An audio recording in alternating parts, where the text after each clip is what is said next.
जय हिंद दोस्तों स्वागत है आपका आपके अपने YouTube चैनल ज्ञानदेह होस्ट में। और इस वीडियो में मैं बात करने वाला हूं यूपीएससी सीडीएस एग्जाम के जनरल नॉलेज के प्रीवियस क्वेश्चन पेपर के बारे में, जिसके बारे में ऑलरेडी मैं 2 वीडियो बना भी चुका हूं। अगर आपने वो वीडियो नहीं देखी तो आपको चैनल के ऊपर तो मिल ही जाएगी, साथ ही आपको इन दोनों के वीडियो का डायरेक्ट लिंक इसी वीडियो के डिस्क्रिप्शन में मिल जाएगा, ताकि आप वहां से अपनी प्रिपरेशन स्टार्ट कर सके। क्योंकि इस वीडियो में मैं आपको इन 2 वीडियो के जो आगे का प्रोसेस है या फिर पार्ट है वही बताने वाला हूं। तो चलिए दोस्तों शुरू करते हैं। तो दोस्तों मैंने आपको उन 2 वीडियो के अंदर जनरल नॉलेज के प्रीवियस 40 क्वेश्चंस के बारे में जानकारी दे दी है। अभी मैं यहां पर 41 क्वेश्चन से स्टार्ट करने वाला हूं। तो यहां पर दोस्तों 41 क्वेश्चन आपका है, निम्नलिखित में से कौन सा वैयक्तिक प्रयोज्य आय के बराबर है। तो आपका यहां पर ऑप्शन ए है वैयक्तिक आय परिवारों द्वारा भुगतान किए गए प्रत्यक्ष कर और विविध शुल्क अर्थदंड इत्यादि। ऑप्शन 2 है निजी आय निजी कंपनी क्षेत्र को की बचत कंपनी कर। ऑप्शन सी है निजी आय यानी कि कर। ऑप्शन डी है आपका परिवारों का कुल व्यय आय कर प्राप्त उपहार। तो आपका यहाँ पर राइट आंसर है सी यानी कि निजी आय कर। अब दोस्तों मैं आपको बताना चाहूंगा बायजूस एग्जाम प्रिपरेशन ऐप के बारे में, जो कि इंडिया का most comprehensive exam preparation app है, जहां पर आप डिफेंस एग्जाम्स यानी कि CDS, AFCAT, CAPF and SSB interview से जुड़े हुए प्रत्येक क्वेरी को क्लियर कर पाएंगे। जैसे कि यहाँ पर जो सीडीएस है इसमें कौन लोग अप्लाई कर पाते हैं, इसमें अप्लाई का तरीका क्या है और अप्लाई करने के बाद आपको कहां पर एंट्री मिलती है, एज लिमिट क्या रहती है, इसके अलावा इसमें कौन से जेंडर वाले कैंडिडेट अप्लाई कर पाते हैं, मैरिड अप्लाई कर पाते हैं या फिर अनमैरिड, इसका पूरा स्टेटस आपको यहां पर इन बैचेस को ज्वाइन करने के बाद मिलेगा। एफकैट क्या है इसके बारे में आपको यहां पर पूरी जानकारी इस बैच को ज्वाइन करने के बाद में मिलेगी। यानी कि अगर आप बायजूस एग्जाम प्रिपरेशन ऐप को ज्वाइन करेंगे तो आपको इन सभी एग्जाम से रिलेटेड संपूर्ण जानकारी यहां पर दी जाएगी, जो कि आपको defence team at Byju's exam preparation यानी कि आपको इन बड़े बड़े टीचर्स के माध्यम से आपकी प्रिपरेशन कराई जाएगी, जिनके पास काफ़ी सालों का एक्सपीरियंस है और काफ़ी कैंडिडेट को जो एक सक्सेसफुल है वो दिलाई है अपने यहाँ पर प्रिपरेशन करा करके।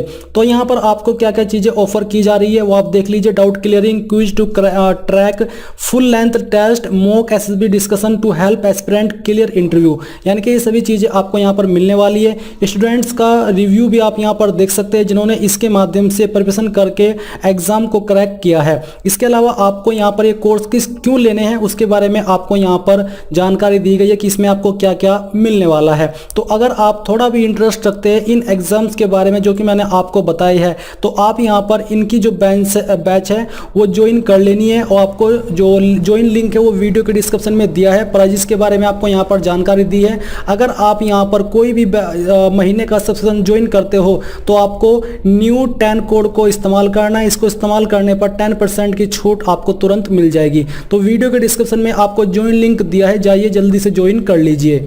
सवाल नंबर 42 है, किसी मुक्त बाजार अर्थव्यवस्था में कीमत तंत्र का संचालन निम्नलिखित में से किस एक की ओर संकेत करता है। तो आपका फर्स्ट ऑप्शन है मांग और आपूर्ति के दबाव में अन्योन्य क्रिया। ऑप्शन बी है आपका अर्थव्यवस्था में मुद्रास्फीति दर का निर्धारण। ऑप्शन सी है अर्थव्यवस्था की उपभोग प्रवृत्ति का निर्धारण। ऑप्शन डी है अर्थव्यवस्था के पूर्ण रोजगार निर्गत का निर्धारण। इसका आंसर आपका होगा ऑप्शन ए। सवाल नंबर 43 आता है, इंडेक्सन सूचीकरण एक विधि है जिसके उपयोग को निम्नलिखित में से किस एक के साथ संबद्ध किया जा सकता है। तो आपका ऑप्शन ए है मुद्रास्फीति नियंत्रण। ऑप्शन बी मौद्रिक नाममात्र जीडीपी आकलन। ऑप्शन सी बचत दर का मापन। ऑप्शन डी मजदूरी प्रतिपूर्ति का नियंत्रण। तो राइट आंसर है ए यानी कि मुद्रास्फीति नियंत्रण।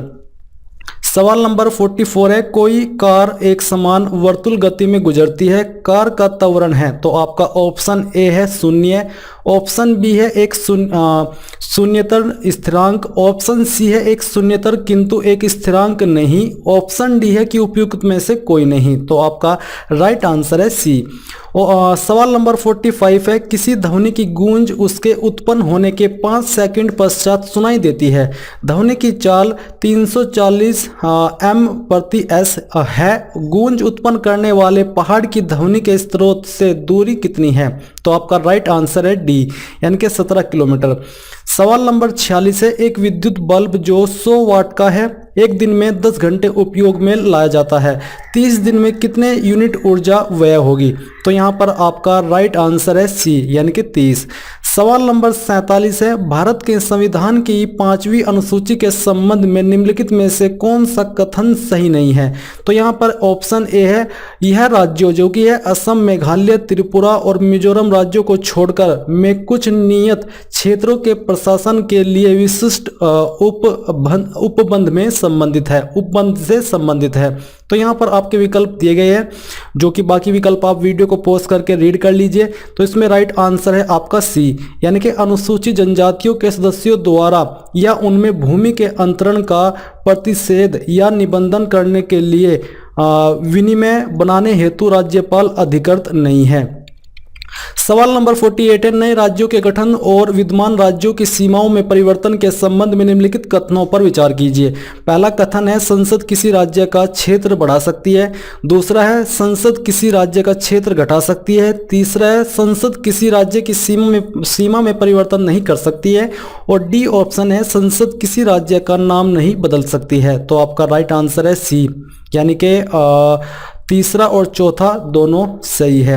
इसके बाद सवाल नंबर 49 आप यहाँ पर रीड कीजिए। इसके बाद जो आपका राइट आंसर है यह है आपका बी, यानी कि केवल 2। सवाल नंबर 50 है, संविधान के निम्नलिखित में से किस रूप में एकीक और परिसंघीय दोनों प्रकार के संविधान की विशेषताएं अंतर्वष्टि होती है? तो आपका यहाँ पर राइट आंसर है सी, यानी कि अर्थ संघात्मक काशी फेडरल। सवाल नंबर 51 है, निम्नलिखित में से किस भारतीय राज्य की कोई अंतर्राष्ट्रीय सीमा नहीं है? तो यहाँ पर ऑप्शन ए है बिहार, बी है छत्तीसगढ़, सी है उत्तराखंड, डी है मेघालय। तो राइट आंसर है बी, यानी कि छत्तीसगढ़। सवाल नंबर 52 है, निम्नलिखित में से कौन सा भारतीय शहर एक नदी के तट पर स्थित नहीं है? तो आपका राइट आंसर है सी, यानी कि भोपाल।